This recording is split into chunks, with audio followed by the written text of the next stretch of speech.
حضرت سیدنا معروف کرخی علیہ رحمۃ الکوی فرماتے ہیں، ایک مرتبہ دوران سفر ایک وادی میں میری ملاقات ایک ایسے اجنبی سے ہوئی جو بالکل تنہا تھا۔ پہنے ہوئے لباس کے علاوہ اس کے پاس کوئی چیز نہ تھی۔ میں نے اسے سلام کیا، اس نے سلام کا جواب دیا۔ میں نے کہا، اللہ عز و جل تم پر رحم کرے، کہاں کا ارادہ ہے؟ کہتا، میں نہیں جانتا۔ میں نے کہا، کیا تو نے کبھی کسی ایسے شخص کو دیکھا ہے جو کسی نامعلوم جگہ جا رہا ہو؟ کہا، جی ہاں، میں انہی میں سے ایک ہوں۔ میں نے کہا، پھر بھی تمہارا کہاں کا ارادہ ہے؟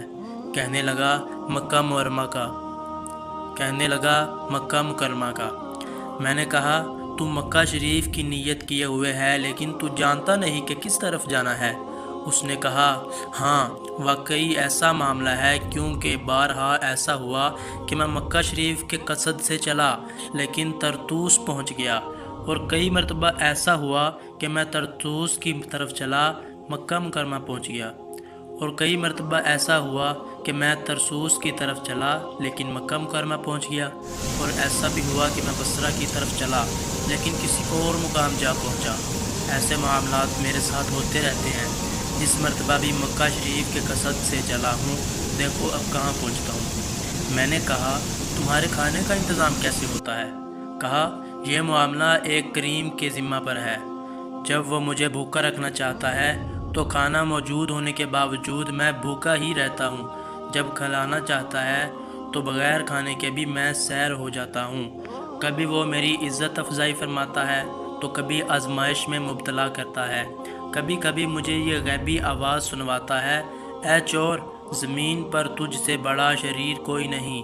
اور کبھی یہ آواز سنائی دیتی ہے، زمین پر تیری مثل کوئی نہیں، اور نہ ہی تجھ سے بڑھ کر کوئی زاہد ہے۔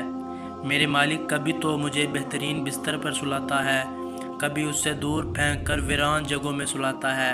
میں نے کہا، اللہ عز و جل تم پر رحم فرمائے، وہ کون ہے جس کے متعلق تو گفتگو کر رہا ہے؟ کہا، وہ تمام جہانوں کا پالنے والا خدائے بزرگ و برتر ہے۔ اس نے مجھے ایسے سمندر میں ڈال دیا ہے جس کا کوئی کنارہ نہیں۔ اتنا کہہ کر وہ شخص زاروں قطار رونے لگا۔ مجھے اس پر بڑا ترس آیا، یہاں تک کہ اس کے رونے نے مجھے بھی رلا دیا۔ پھر میں نے آس پاس کی تمام وادیوں سے رونے کی آواز سنی، حالانکہ بظاہر وہاں کوئی شخص موجود نہ تھا۔ میں نے حیران ہو کر اس سے کہا، اے اللہ عز و جل کے بندے، اللہ عز و جل تم پر رحم فرمائے، میں تیرے علاوہ دیگر رونے والوں کی آوازیں بھی سن رہا ہوں، یہ آوازیں کہاں سے آ رہی ہیں؟ کہا، کچھ جنات میرے گہرے دوست ہیں، جب بھی میں روتا ہوں وہ بھی میرے ساتھ رونے لگ جاتے ہیں۔ حضرت سیدنا معروف کرخی علیہ رحمۃ اللہ الکوی فرماتے ہیں، اتنا کہنے کے بعد وہ شخص وہاں سے غائب ہو گیا اور میں اکیلا حیران و پریشان کھڑا رہا۔ اس وقت میں اپنے آپ کو بہت کمتر محسوس کر رہا تھا۔ تھوڑی دیر بعد وہ دوبارہ نمودار ہوا تو میں نے کہا، مجھے ذرا تفصیل سے بتاؤ کہ تمہارے ساتھ یہ معاملات کیوں اور کیسے ہوئے ہیں۔ یہ سن کر وہ بہت گھبرایا اور چونک کر بڑے سخت لہجے میں کہا، اے چور، کیا تو میرے اور میرے مالک و مولا کے درمیان رکاوٹ بننا چاہتا ہے؟ خدائے بزرگ و برتر عز و جل اور اس کی عزت کی قسم، میں اپنا راز ہرگز اس کے علاوہ کسی اور کو بتانا پسند نہیں کرتا۔ اتنا کہہ کر وہ بندہ خدا دوبارہ غائب ہو گیا۔